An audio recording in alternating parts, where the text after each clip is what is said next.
What's good, y'all? My name is Rorvis Paradox, aka Docs Brando, and I'd like to welcome you all to another installment of Rorvis Reviews. Now, usually I'm a positive person, and I like to do reviews on things I generally like, but this episode is a little different. 2024 is finally hit, some stuff I did not like has finally reached my grasp. I finally viewed something unlike on a very negative note. Like I do not like these films at all. So we're going to mix up the formula a little bit this time around. We're going to talk about two terrible films from 2024. If you haven't already, subscribe to the IG at DocsBrando25 to stay up to date on everything. And we're going to be almost immediately get right into it. Now, the first film we're going to be talking about from 2024 is Uglies, directed by Mick G. Now, this film, one of my friends already said it was bad, and I wanted to take his word for it. I truly did. But something told me just to check it out. It was the runtime's not that long, so I'll be able to knock it out and get on to something else that I would like to see. I honestly wish I didn't watch this film. I should have listened to my boy Mingo. I just should have, because boy oh boy, this shit sucks. It's just a waste of time. And to call it a knockoff Disney Channel movie with $100 million budget is a slap in the face to a Disney Channel original movie. Like, oh my god, I've seen so many better movies made from just the Disney Channel front, like the Disney Channel original movies with smaller budgets than this. I've seen way better films from that section of Disney than this film. It's like night and day. I absolutely fucking hate it.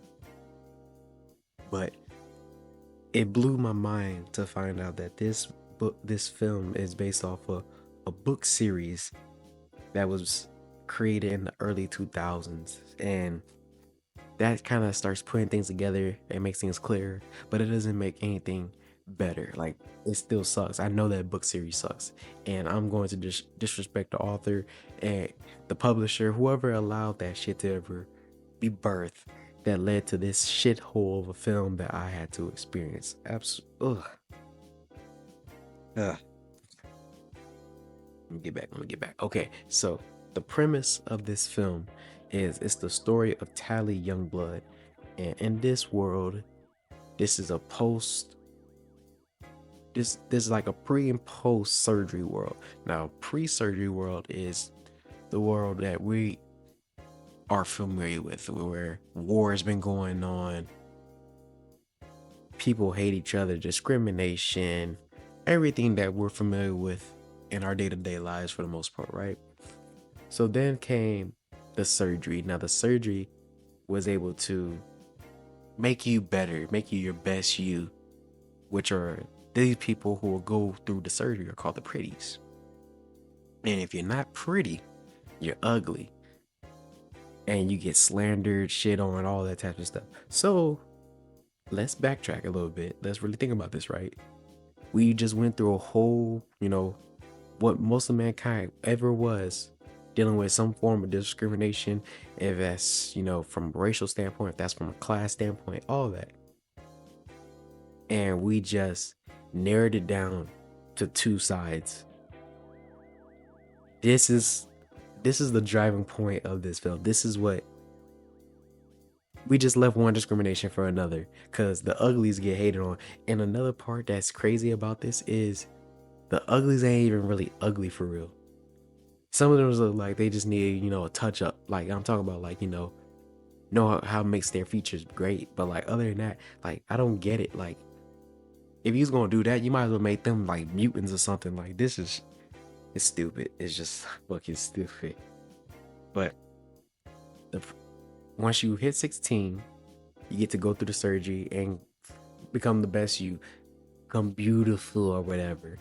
And Tally has her best friend named Paris.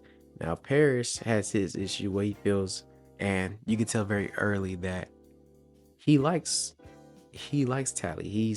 he wants to build a relationship, but he never had the nerve to because of how he felt internally.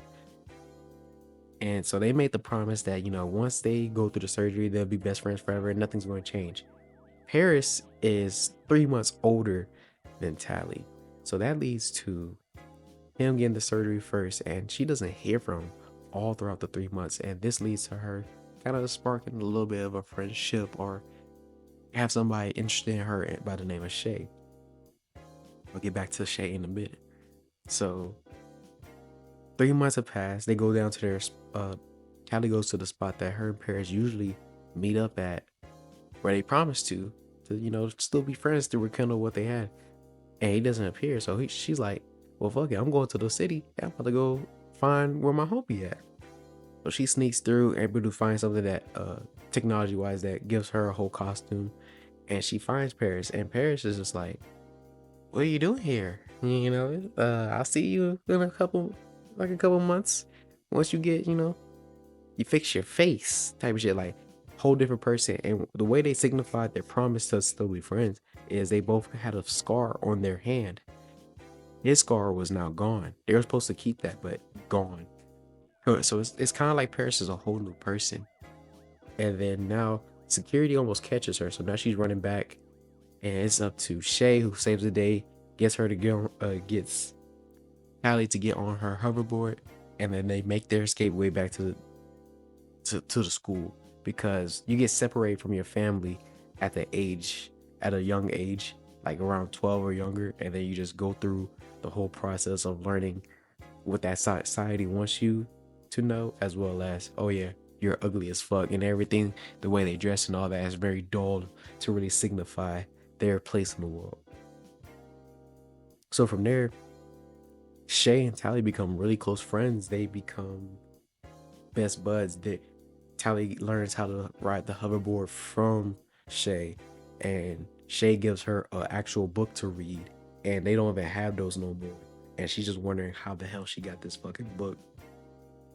And just being rebellious teens.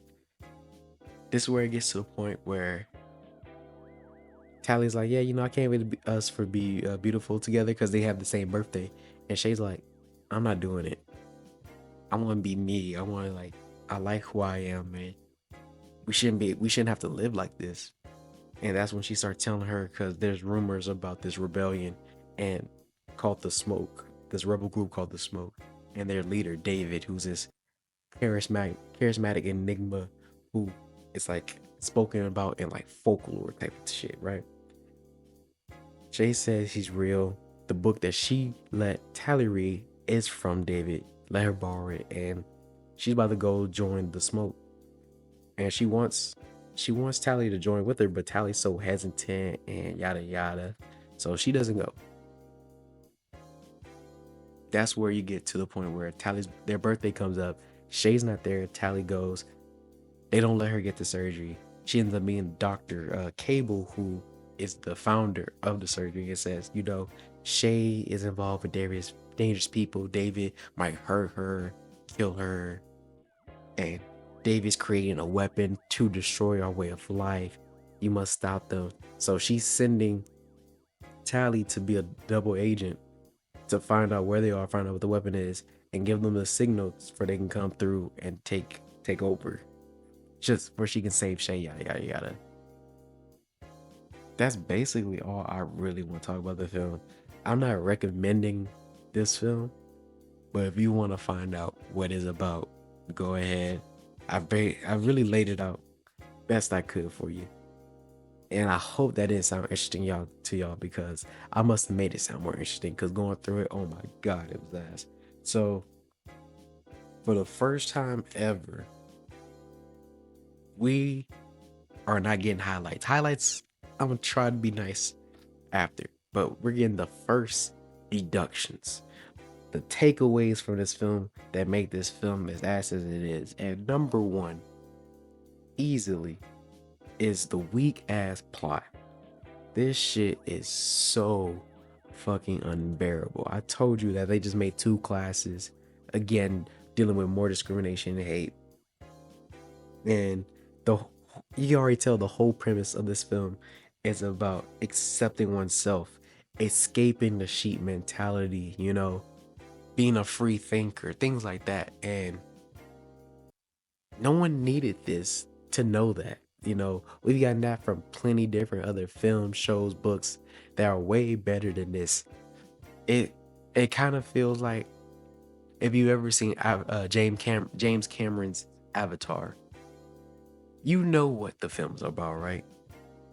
If you don't know, it's because the plot doesn't fucking matter because it's weak as fuck. But the plot of Avatar is that going to infiltrate another person's land, even if it's another planet, and trying to destroy their resources and fuck over the natives is bad. Oh my god.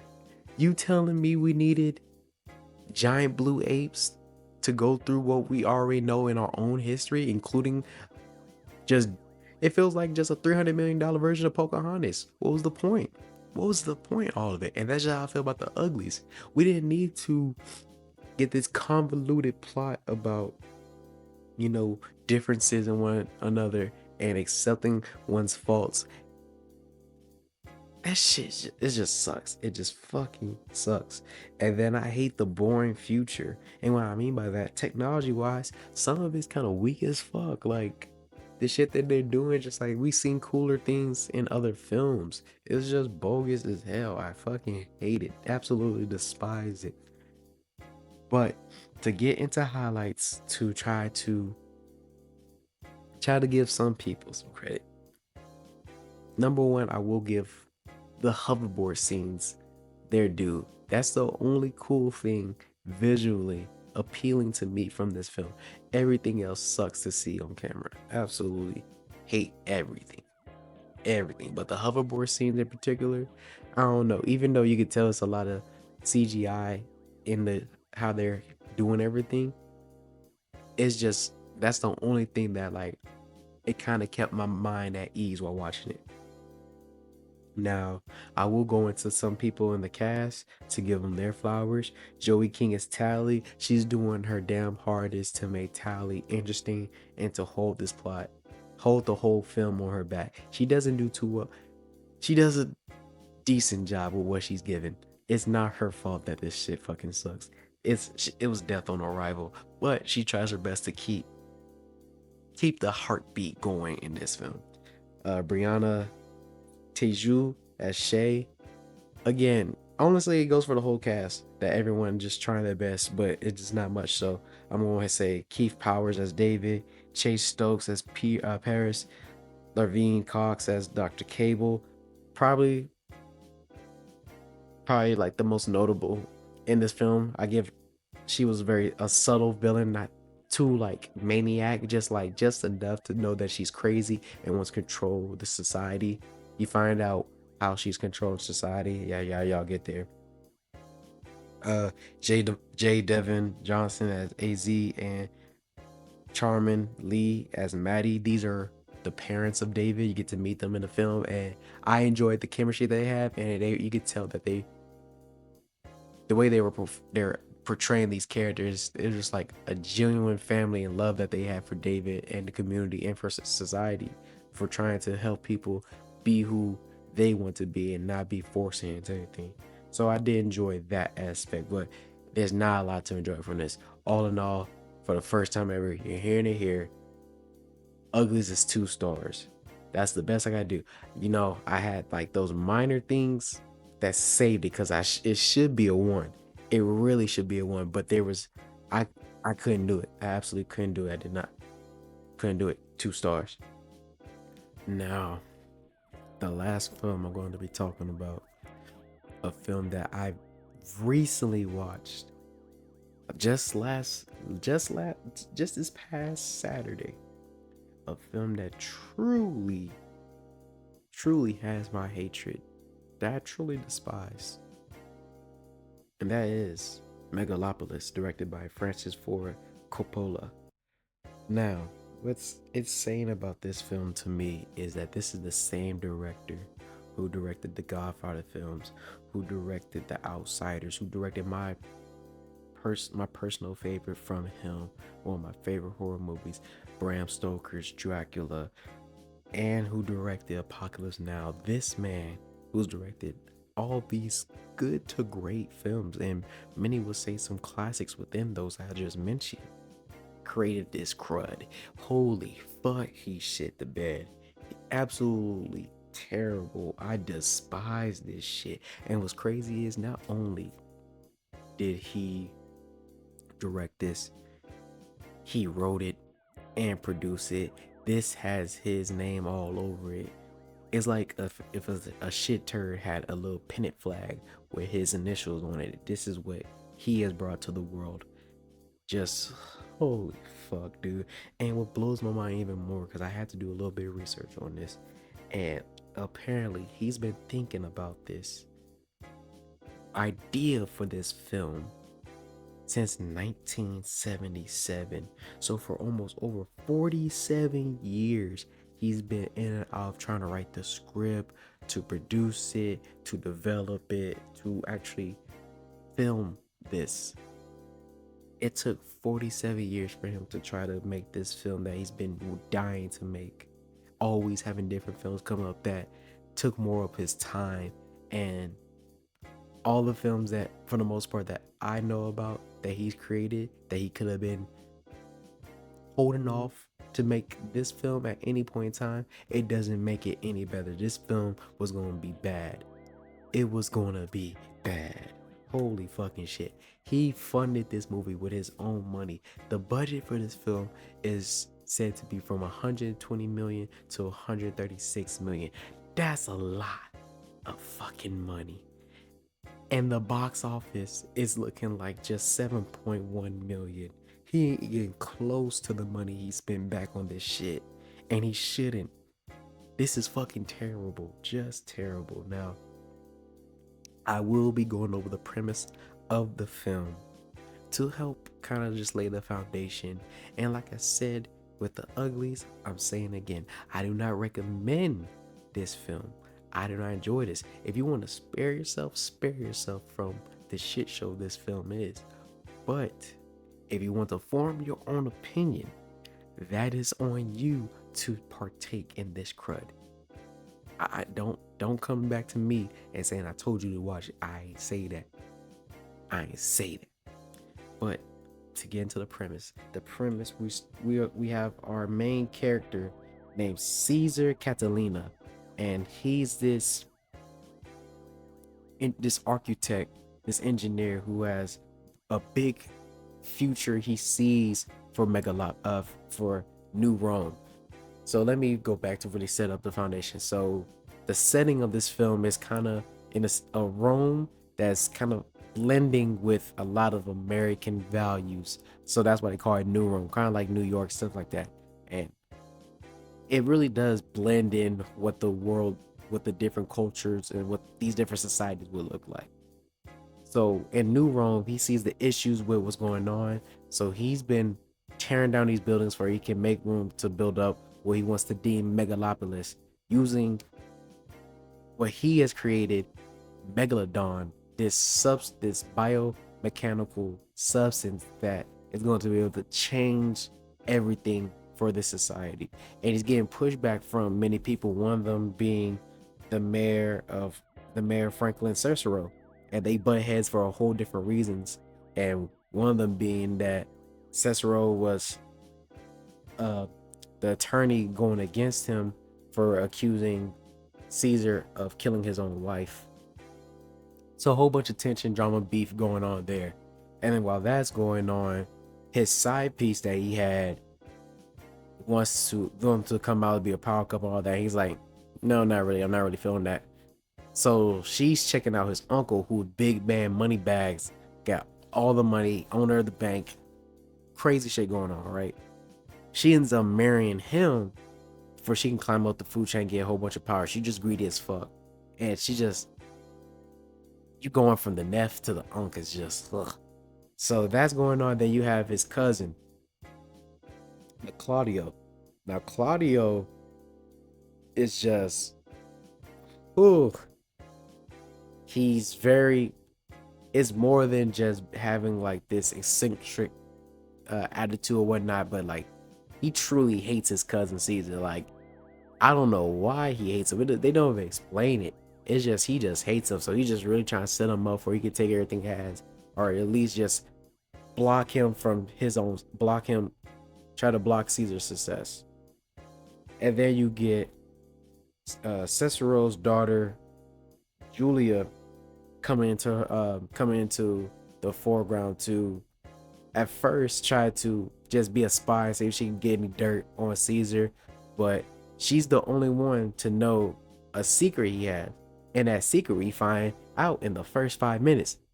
And within the first 5 minutes of this film, we find out he has the ability to stop time just by saying time stop, and he'll be the only one to be able to move while time has stopped. And then he snaps his fingers to make time continue. She's the only one to know he can do this. How is she the only one to know about this ability? I'm glad you asked. Because when he was destroying one building, she was just coming from the club and she just in the backseat of the car and she has the windows down there just stopping. And she sees everything. He stops the destruction as it's falling down, just admire his work, and then continues it to watch the rest crumble. And she's the only one to be moving and seeing it, and he doesn't know until she comes into his office and trying to get a job basically. And he's trying to turn her down, and this is where she said, how are you able to do that? And he goes, do what? How are you able to stop the building from falling after you already hit the explosive? And he just looks at her, and this intrigues him, yada yada yada. And that's all I really want to say about the film, because it's really, I'm making it sound interesting, but I promise you it's not. This shit is just, there's shit there, but Francis just did not know how to execute it. And I can't give him credit for trying to stick the landing. You have to stick the landing. You absolutely have to. So from this point, I will have to get into the deductions. Now, the first deduction that I have to say is the tone of the film. This film does not know what it wants to be, because at some points you have within the writing where Caesar is speaking like he's a Shakespearean actor and quoting Hamlet from the start of the To Be or Not to Be, which leads to him talking about Megalopolis, blah, blah, blah, blah, blah. And then you have moments where Claudio's over here being a fucking maniac, just doing whatever. Then they have a running joke within the film that Claudio is probably fucking his own sisters. And it's just like, bro, what the fuck? Then you have Wild Platinum over here who's fucking on basically the whole family tree. There's a whole bunch going on, and there's no structure to it. And I hate it. I just hate that it just is all over the place. And it's not just with the tone, it's with the use of time as well. That's another deduction. Oh my god, like I said in the beginning, we just off rip find out he has the ability to stop time. No real reason, no explanation, no dialogue of what was the first time it happened. We just know from that point he has the time stop ability. What the fuck, dude? And like, we're not able to even live with moments within the film. It's like as soon as something happened, it's on to the next. It's just like bing bing bing bing bing bing bing. It feels like a damn pinball machine, and I hate it. I fucking hate it. How come we can't learn something and really just live with the thought, live with the idea, live with the concept, what Francis is trying to push within this film? Because from my sense, I feel like there's certain areas where it's, again, this film is kind of taking a mirror, trying to take a mirror image of society and look at his faults. And from Claudio, there's a certain point where he's trying to go for run for mayor, and he's riling up the people, and he's saying certain phrases, and I'm getting very much Trump vibes from him, of the language he's using, the catchphrases, all that. But even that is just like not done well enough for me to like give this film too much credit. Then I get into how the film starts already annoys me. I feel like this film is just unpleasing to look at. It's just like something wrong with the edit or a filter. It's just like, I don't even. I told my friend Miles, Ronan in the theater. With me and him, it was me, him, and his friend. I told them, you ever had that moment, you're never gonna watch a film again. This was that film. I'm never watching this film again. Also, the special effects ass. Like, I I don't know where the budget went because it's sure not the effects. Convoluted plot point. It's just like so much bullshit. Ugh, I hate it. I hate it. I hate it. Then the use of Lawrence Fishburne in this film. I was confused because not only is he in the film, he's the first voice we hear. He's narrating it. And then there's certain points where he's narrating and then it gets to him being in that moment talking about, yeah, I kind of like her. And it's like, wait, what are we? You're playing with the foundation and the structure of the film, and I don't like it. It's not in a good way. If Lawrence Fishburne was just gonna be a narrator, I'd much rather just be a narrator, cause that shit is just, mm-mm, mm-mm. And that's just off the top of my head, just trying to remember the shitstorm that I had to watch in theaters. Cause another horrible deduction I have to add on to this is that this film is 2 hours and 33 minutes. And this shit not only is bouncing around, not leaving ideas, there's moments where it's just like, oh, why is it taking so long? Why are we seeing this?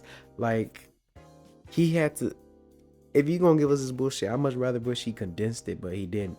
So that's all for the deductions. So to get into the quote unquote highlights, I will say that I think the cast did the best as they could with this terrible writing and material that was in front of them. So Adam Driver as Caesar, I'm gonna give him his flowers. It was an interesting role, but again, there's moments where I don't know what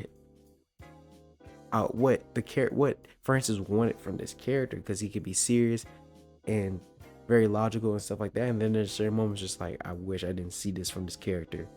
Giancarlo Esposito as Mayor Franklin Cicero, always great to have him on camera just to see his work, but like, I felt like he could have been doing something better. He just could have done something better.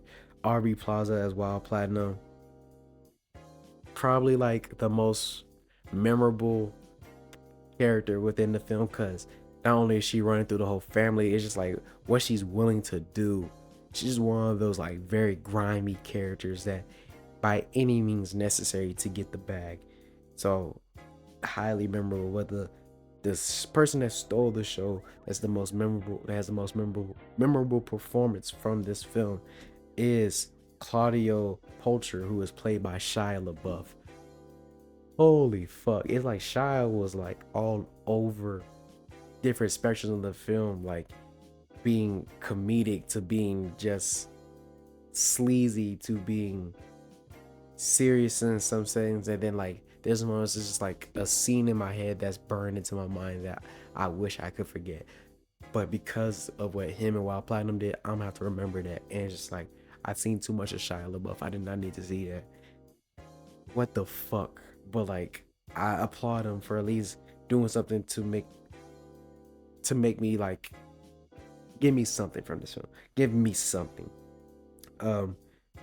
Natalie Emmanuel as Julia Cicero. She played off of Adam Driver pretty well, but again, it wasn't too much for her. She was just there. And Lawrence Fishburne, appreciate you, but what were you doing here, bro? Like, I want to know how much of the budget went to Lawrence just for popping up here. It's just, good God. All in all, I'm giving this film 1 star. I really should just give it half, but like that one just for like the certain performances within this film from the cast is gonna keep it at that 1, just by a hair, by a fucking hair. 1 star. Now the only reason I watched these films was 2024 has been pretty good to me. I've been enjoying almost every film that I've seen from this year. And it just had to happen now that I see 2 films basically within the same week just ruin that track record, just instantly just like kick it 2024 from under it. Now 2024 still has a lot of films that's supposed to come out that's highly anticipated. But these films right here, oh boy, they making it difficult. Again, I will never recommend these two to you. These do not get the vouch. They don't get the cosign, no nothing. If you want to have your own thoughts on these films and have that dialogue, have at it. But I think you should save yourself from the torment. Now, this has been Rorvis Reviews. I am Rorvis Paradox, aka Docs Brando, and I'll see you again next time. Make sure you're helping out with the 500 subscriber goal. You should already know that if you're a real doxaholic. Peace.